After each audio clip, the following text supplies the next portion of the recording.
Well, well, well. Here's Mama Bloom's brood.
It is just before dinner in the Bloom household.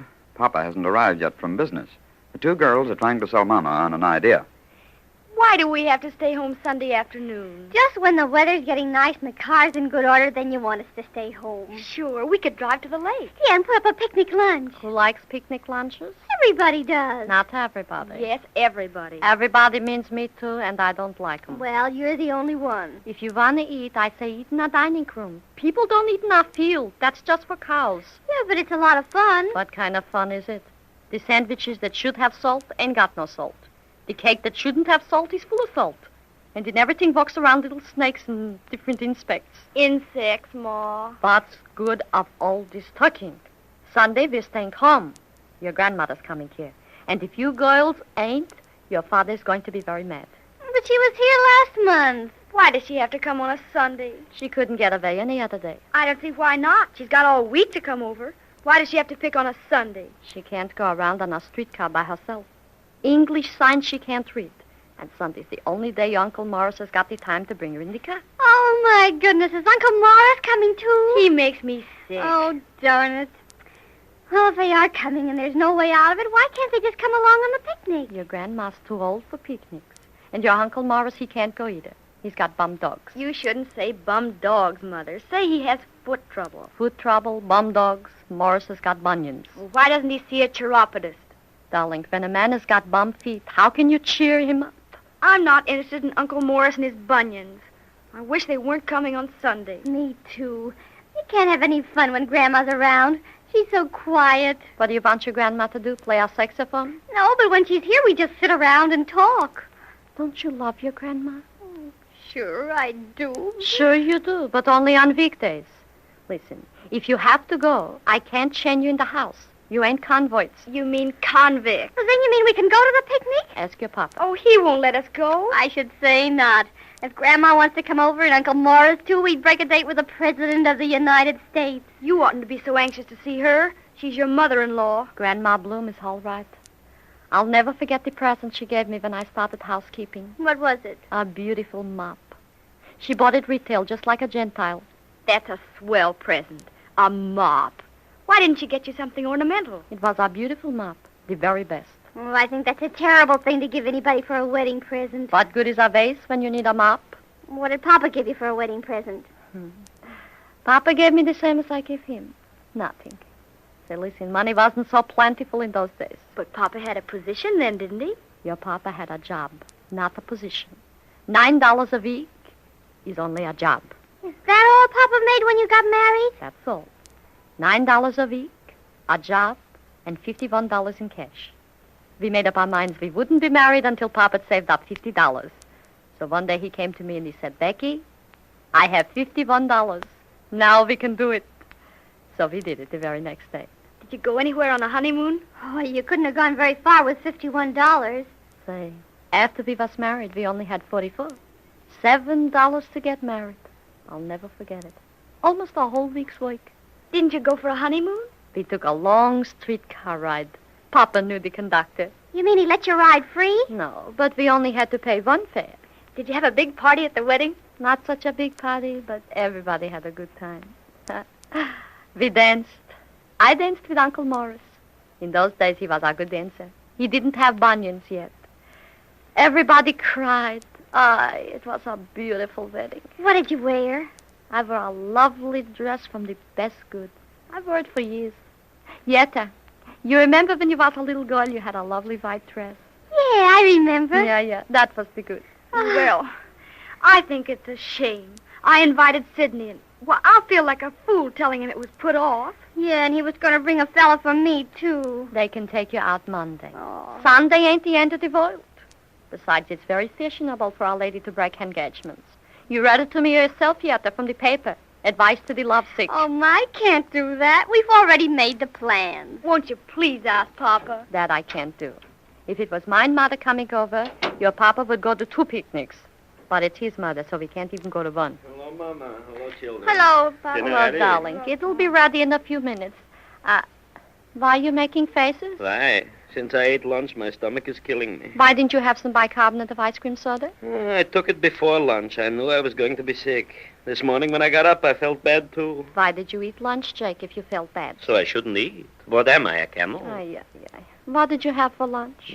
Nothing. A little soup, some veal and potatoes with noodles, some boiled onions, apple cake, and a couple glasses of tea. Uh-huh. You're on a diet. A man works, he's got to eat. Mm-hmm. Someday, if you keep eating like that, Jake, you'll have in your stomach ulcers. Ulcers, Ma. So it's ulcers. Veal you shouldn't eat in the middle of the day. With noodles also, you should get rhinocris of the liver, which is very, very painful. Did I come home for dinner or to listen to a lecture? You could listen to lectures. 22 years I've told you on my bedded legs not to eat a heavy lunch, and still you're eating like a hyena. 22 years you've kept talking and still you've said nothing. 22 years you listened, and still you could learn lots. Oh, Ma, stop arguing with Pa. Yeah, you're right, Yetta. Jake, I apologize. If you want to have indigestion, go ahead and have it. From your stomach trouble, I don't get headaches. Papa. Are you starting? No, but, you know, Grandma and Uncle Morris are coming over Sunday. Sure, I know it. And we wanted to go to a picnic on that day. All right, put the picnic off. But we can't do that. You can't. You called it on, you can call it off. Besides, who likes picnics? We like picnics. If you like them this Sunday, you'll like them next Sunday. Oh, it may rain a week from Sunday. Yeah, it may rain this Sunday. Oh, well, I don't think so. How can you tell? Are you a weather prospect? But it's so clear now. I just know it's going to be a swell day. If you know it's going to be a swell day this Sunday, you know it's going to be a swell day next Sunday, too. Don't be so gloomy. Be an optician. Oh, you mean an optimist, Ma. I thought an optimist was a man who makes up spectacles.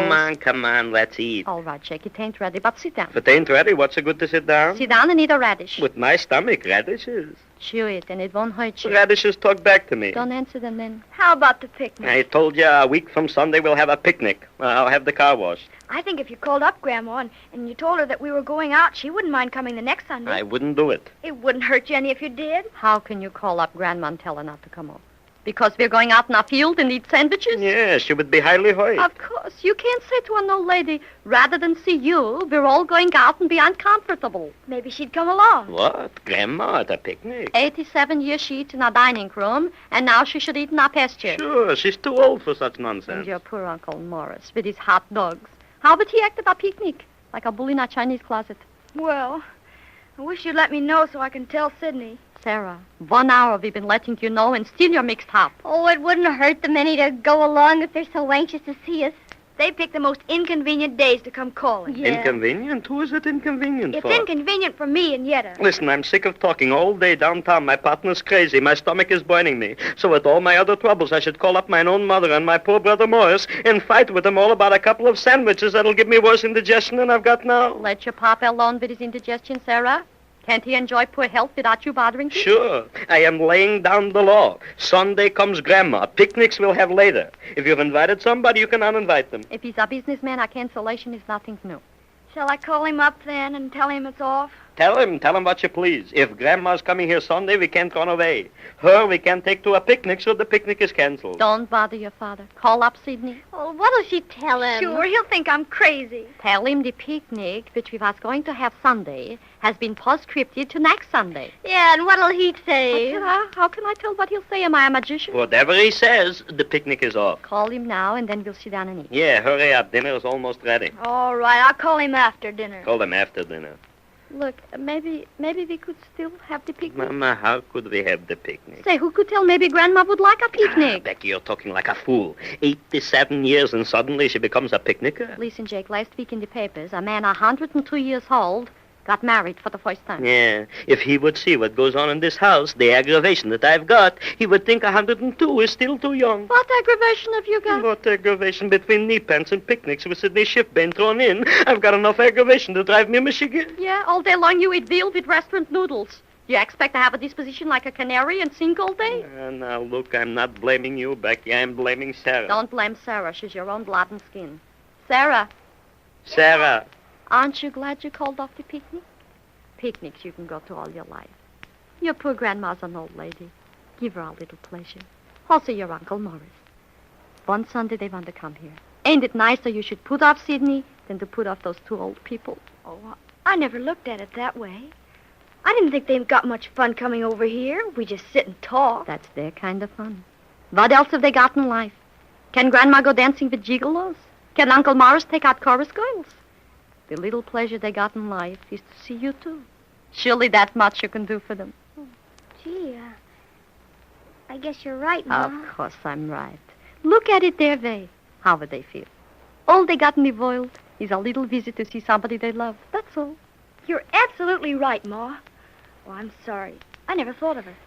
Same here. After all, we can have the picnic anytime. I knew mine two children. I knew if I explained to you what it would mean to push off your grandmother, you wouldn't even let me do it. Oh, I'm glad you explained it to her. Should I answer it? Now, you serve up the soup. I'll catch you. Maybe it's for me. If it's for you, I'll call you.